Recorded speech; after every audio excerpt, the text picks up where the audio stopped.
Albania. With the former Yugoslav Republic of Macedonia, it's got European Commission backing for talks to start on joining the EU. Their membership bids are being discussed this week at a summit in Sofia. In Tirana, we spoke to Prime Minister PM Rama. Serbia and Montenegro, which are considered to be the frontrunners of EU integration, may join the EU by 2025. It's an indication date. When do you expect Albania to follow? Today, yes, Serbia and Montenegro are negotiating, and that's why they are ahead of us in this process. But 2025 is a horizon where all of us can be ready if we will work hard and will do our job. Do you need a date in order to encourage your people to follow all the reforms needed? No, we don't need a date to encourage our people. We need to open negotiations in June. This is all. And we don't want anything else. Just open negotiations. And for Europe, costs nothing. With no 1 cent. They'll pay for it. For us, it's a matter of life and death, in the sense that opening negotiations, it means that we are finally in the future and we are finally out of the past. There are some other challenges that the EU is posing.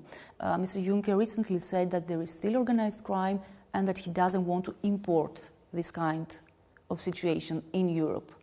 First of all, we didn't wait for President Juncker or for whomever else abroad to tell us that there is still a big fight to be made with organized crime and corruption and many other things.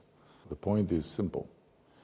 We have fulfilled our homework for opening the negotiations. And the machine of the Commission, which is a very heavy machine of experts that deal with facts and not with fake news, has given us positive recommendation with no condition. But from this, to divide the countries in countries with crime and countries with no crime, it's a bit far-fetched. If there is European organized crime, it is an interconnected organized crime, and we need to fight it together.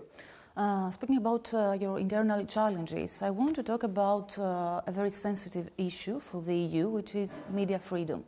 And recently there was a report by the Reporters Without Borders speaking about journalists, and 80% of journalists feeling insecure for their future and also exposed to insults, they say, by PM Rama, who has called journalists trash, poison and public enemy. Is this your opinion for journalists in your country? I never try to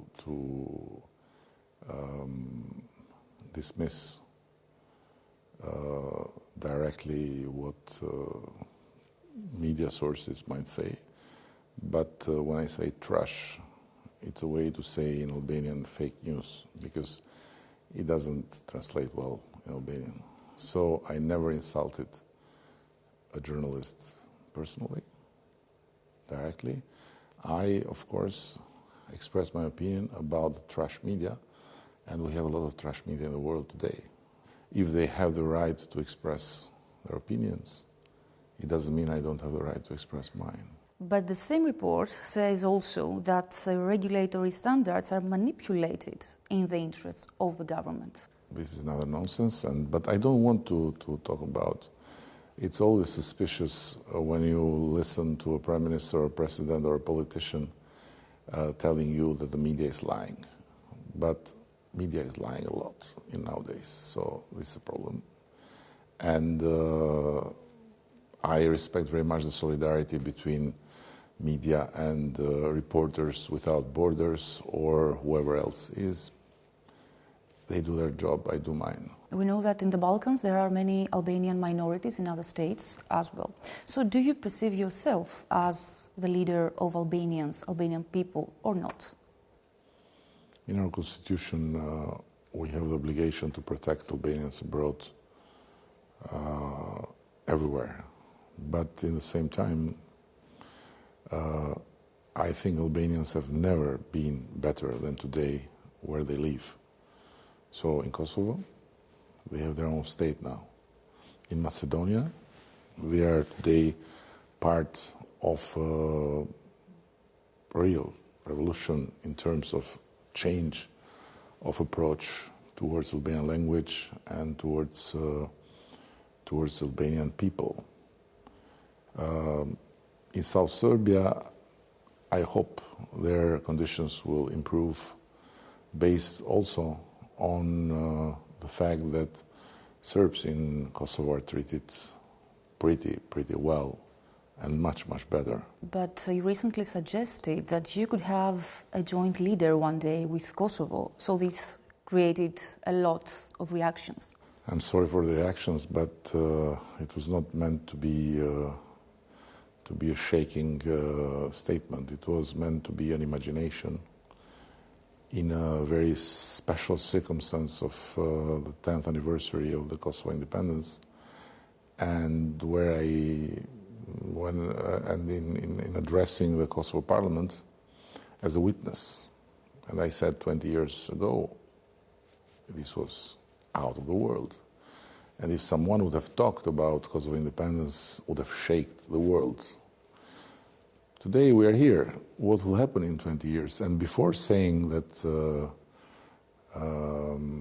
why not to have a precedent for both of us, I said that the dialogue with Serbia would have been successfully ended.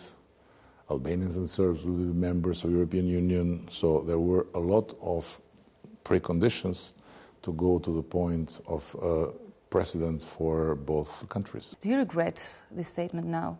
No. But you rule out of the project of unification of Albanians in the future, probably? No. I always said that my dream is that we unify under the sky of the European Union, and I never dreamed about Greater Albania, because I have a bigger dream, a greater Europe, with the Albanians inside. There is an opinion that, of course, the EU enlargement project was revived because there was too much presence of Russians, too much presence of Turkish, and too much presence of Chinese in the region. Do you think that these countries could use this region in order to destabilize the EU? Yes. It's a space that someone has to fill, and it's a space that belongs to Europe and belongs to the European Union.